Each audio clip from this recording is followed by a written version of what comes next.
A bad hard-boiled egg will be rubbery and chalky. Here's how to cook the best hard-boiled egg. First, fill a pot with a couple inches of tap water. This can be done with a double boiler pot or steamer basket insert. Bring the water to a boil. You want to use cold eggs, so you should remove your eggs from the refrigerator only when you're ready to steam. Slowly place one layer of eggs into the steamer. Cover, then turn the temperature down slightly and let steam for 11 minutes. When finished, remove from heat.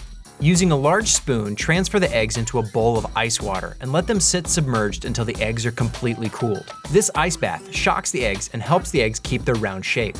Non-shocked eggs can have divots or air pockets on either end. When you're ready to peel, crack them quickly on a tabletop, rolling them to crack all the way around. Peel gently from there, making sure to pull up the membrane with the shell. You should have lovely, tasty eggs for your next meal.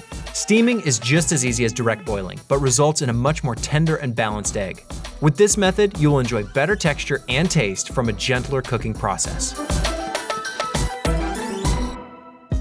Hey, thanks for watching. If you like this video, check out these other videos from USA Today to stay up to date with all the latest news.